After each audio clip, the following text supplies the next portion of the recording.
The jig is one of the most effective bass fishing lures, but it is also the one that most anglers struggle with. That is why today I'm going to take you through the biggest mistakes that I used to make when fishing a jig and some of the tips I learned along the way to greatly increase the number of fish I catch with a jig. But first, I have a big announcement. I have received my captain's license and I have started a guide service. If you ever wanted to fish with me to try to catch a fish of a lifetime or learn a certain technique hands-on, now is your chance. You can book a trip through the link in the description below, but this part is very important. There are only limited days available right now. However, if the dates are already sold out when you make it to the website, that does not mean you cannot book a trip. There is going to be a contact box right below where you can purchase a guide trip, and if you fill that information out, that will give me the knowledge of who is still interested in a guide trip, allowing me to know how many more to open up.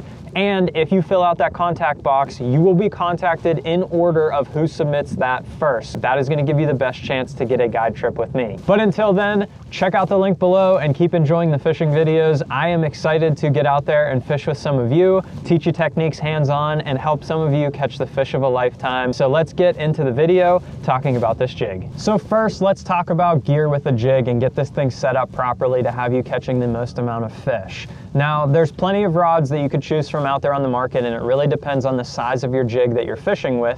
If you're using a big bulky jig, heavy cover, heavy line, you can use a large flipping stick with a heavy action on it. But for what we're gonna be doing today, I'm actually just gonna use a worm and jig rod. This is gonna be how you can enter into jig fishing for the first time. It is how I did it, and it's how I learned to catch a lot of fish with it. So today we'll be using a Cashin Icon worm and jig rod. This is the 7'3", medium heavy power, fast action. You could use a 7-foot, you could use a 7'6", but the medium heavy, fast action is the key to this technique because you don't need a very heavy rod for this. You have this on your arsenal already. Most people, if this is the first bait caster they buy, or they already have this in their arsenal, this is gonna be geared towards something you already have in your equipment.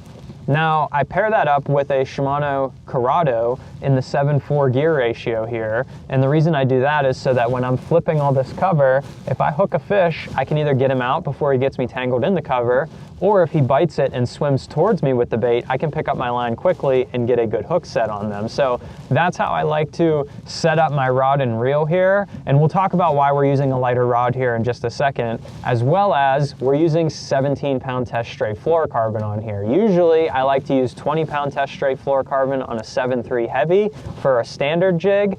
I'm downsizing again in my line as well because the 17-pound test is more than abrasion resistant enough to get fish out of this lighter, sparse cover. It'll work in most scenarios that you're already fishing, and it's going to give us an advantage when we're fishing with this jig right here because it is very compact in size and it's going to allow you to get a lot of bites. One of the biggest struggles that I had when I started jig fishing is you could fish a big 5-inch long jig that had a 4-inch creature bait and a 5/0 hook, and it was a big bulky presentation. You could throw that all day and catch 1, maybe 2 fish, maybe no fish. And the benefit is that those fish would be larger than average, but if you don't have the confidence in the bait already, you might not know if you're fishing your bait in the right spot or if you're working it properly or anything like that. So I designed this jig to basically act as like a Texas rigged crawfish, but in a jig shape. So you could fish it in the same area, get used to how you're working a jig, and catch more fish than you could on a full-size jig, allowing you to build that confidence. This thing is only a 3/0 hook, and if you pair it up with a small trailer, this whole jig could only be about 3 inches long, so it's a much smaller profile. Now, I did feature this on some other videos on the channel already, and I had mentioned if you guys want to see 6th Sense make it, you could blow up that video with some comments and I'd take it to them and see what we could do. Well, I took it to 6th Sense and they said no. However, I wasn't about to let you guys down, so we have another big news here. I'm now selling these jigs. I have a limited run of these. They are also on the same website as the guide service. If you would like to check those out, they will be linked in the description below too.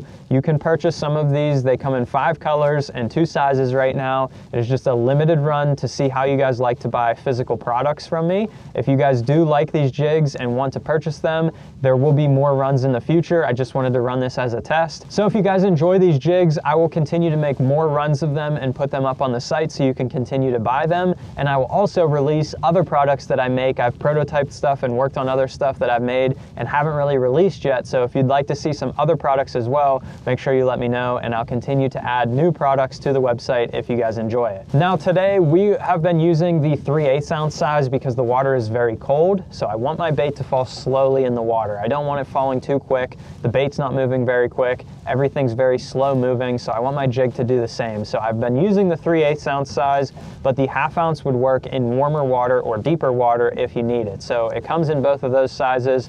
And then I was using a green pumpkin orange earlier today, but I broke that one off and I had tied a black and blue one on just to see how it would work.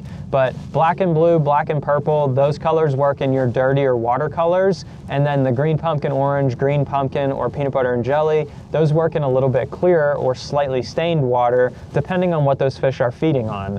And then as a trailer, I'm just using a Berkley Power Bait meaty chunk on here. This is a 2.5, 2 3/4 inch bait, and I thread it up on the jig so that it doesn't make it a full-size, large profile. It's a very compact bait that I can flip in the cover. This fish can just get the whole thing in their mouth. You get good hook sets, you land these fish, and you can catch a ton of fish. Even 1-pounders will eat this jig right here. I matched my trailer color to what I was using, so I was using a green pumpkin with the green pumpkin orange earlier. And then for the black and blue, I'm just using a straight blue trailer on here as we're fishing in some dirty water, so I wanted to put something a little bit brighter on to make sure the fish could see it. But that's it. I thread it up on there and you're good to go. So now let's head out on the water. We're gonna show you how and where to fish this thing to catch the most amount of fish on a jig. And we're gonna show you some little retrieval tricks along the way to help you maximize your success when using this bait. So now that we got our gear all set up and ready to fish this jig, let's go ahead and walk you through how I like to fish this thing, especially under the current conditions, how you can adjust it for different conditions on the water, and ultimately show you how effective it is to build confidence in fishing a jig and hopefully catch a bunch of fish along the way. So what I have here is I'm fishing a lake that has a bunch of wood in it, some laydowns, some timber out in the water here, and I'm going to be flipping all this because we're in the early springtime. This stuff is gonna hold heat better than anything else in the water. So we have a bright sunny day today. All of these pieces of wood are gonna start absorbing the sun and the heat, and the water is gonna get warmer around it than the rest of the lake. So those places are going to be the high percentage areas these fish want to be. I only have 45-degree water temperature today. It is slowly climbing because it's slightly warmer than that out in the air temperature today. But for the most part, these fish are gonna be very lethargic and you're gonna have to fish this jig very slowly. During other times of the year, you can fish this jig a little bit faster to get better results and actually hop it in place. But if I were to fish this area right here, I would not, during the springtime, want to throw this thing out there, let it sink down, and hop it like this as I'm working it back through the water. So instead, what I like to do, be very, very slow and methodical, and this is gonna give you the best chance of success that they'll just snack on this little jig, whether they think it's a crawfish crawling on the bottom or a little bluegill kind of darting around in the sticks down there. I'm gonna flip this where I want it, and I wanna get it as close to the cover as I can because these fish aren't gonna wanna move very far. I'm gonna let this thing sink all the way down to the bottom, and then I'm going to reel up my slack and just gently pull it through all the limbs, sticks, anything that's down there. And I am not going to hop this thing up off the bottom at all. If it hops over a log, I will kill it and let it fall back down on the other side of the log and try and keep this thing pinned to the bottom as long as possible. I do not want this thing leaving the bottom ever if I can avoid it, because that is going to give you the most amount of bites this time of year. And I will be very thorough with this cover as well. Like, I have multiple sticks in front of me here.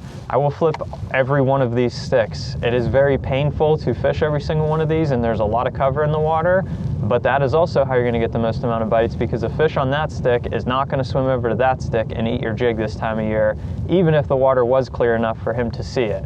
Most of the time they're gonna stay on their home little base there, and they are not going to move until a bait gets presented in front of them in the correct manner. So we're gonna flip everything very slow and methodically and cover lots of water. It might take us a while, but that's how we're gonna get the most amount of bites. So now that we got the basis of how to fish this jig, let's put this thing to work, cover a bunch of the sticks and other stuff in the water up here, and let's see if we can catch some fish and show you why this jig is so effective at building confidence and learning how to fish a jig, as well as just getting a lot of bites on pressured fish or lethargic fish or anything of that nature. There we go. Oh gosh. Oh gosh. We got a big one. We got a biggin. We got a biggin. She choked that thing. Oh my gosh. Look at this jig. That is gone. Like absolutely gone down her mouth. Look at that beauty right there. We're gonna get some more hopefully, but here's the benefit of this jig. Not only one, can they absolutely choke it like that, get it all the way down their mouth where you're getting a good hook set, but they stay pegged all the way to the boat. Little baby snack jig. That guy right there, catch a big old bass like that. We're gonna see if we can get some more, stack up with her. All right, so we're gonna catch us some more fish here. That was probably a bad example of showing how this can catch smaller fish and help you build confidence because you can catch numbers, because we stuck a giant one on the first one here. But I'm sure we'll catch some smaller ones along with that. We gotta get our reel fixed first. Too excited.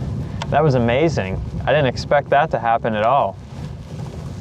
I'm not saying you can't catch big ones with this. You definitely can catch big fish with this bait. I've caught plenty of big fish on this jig, but it also helps you catch fish when you fish either pressured bodies of water, smaller fish areas, places where those fish like a smaller meal or feed on smaller bait and stuff like that. This jig works excellent and can allow you to catch more fish and still work just as good as other baits. So let's get back to fishing and see if we can catch any more. Hopefully another big one like that. I'll take big ones instead of small ones. There's one. Oh my gosh, it's another decent one. That is another decent one right there. Not a giant, but like I said, if you're using a full-size jig, you might not have caught that fish. Granted, he's pretty big, but he probably could have fit a full-size jig in his mouth, but they'll still eat this small, compact jig, and it's one of my favorite bites out there. They stay pinned so good. That fish is on there. There we go. One of my favorite bites out there. Not a bad fish. We're gonna throw her on the scale too, see how much she weighs. That was literally like 3 feet away from where I just caught that big one, and that's one thing that you really wanna note in the springtime, especially fishing around all this heavy cover, is if you catch a fish, you definitely wanna slow down in that area and pick everything apart. So I'm not like tediously fishing every single log up here. It would take me an eternity to do that. That was a 2-pounder, by the way, so not a giant one, but instead of taking an eternity to fish literally every single log up here, I fish the general area. I'll pick out the highest percentage targets in there. I might catch a fish like I did that big one, then I put the power poles down, I throw spot lock on, and I'm gonna pick apart every tree in here because there could be more than one fish like that just showed right there. We just caught a second one. There could be a third one right in this little stretch. All we have to do is fish very slowly, extremely slowly, and soak that jig right in their face and try and get them to bite it. So let's keep dragging this thing and see what we can do. There's another. Put the poles down. Get her on up in here. Just slow dragging this thing. They're smoking it. Look at her. She came down on the bait. Got it like in the bottom of her jaw. That's crazy. Pop her off. Jig's ready to go again. Not a bad one. So now we got the poles down and we're gonna fish slowly through this area like we talked about. We're gonna see if there's a second fish in here. Pick every little piece of wood apart, drag it through there as slow as you can, fish painfully slow, you might catch another one. Sometimes the small ones will usually bite first, not the big ones. So now I would hope that I could catch a big one out of here if I fish slow enough through there because I know there's fish in the area.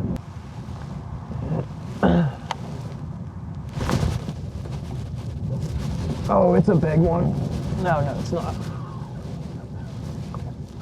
She had me all wrapped up in there. Not a bad one though. And while these tips and this jig has helped me build a ton of confidence in fishing a jig, catching fish no matter what size they are, if you want to take your jig fishing game to the next level, check this video out right here, talking about even more tips on how to fish a jig and catch more fish. Check out them down below, or a guide trip, all on the new website. Hopefully you can support me. I greatly appreciate it. Hit the subscribe button down below, and thanks for watching. We'll see you on the next one. See you, buddy.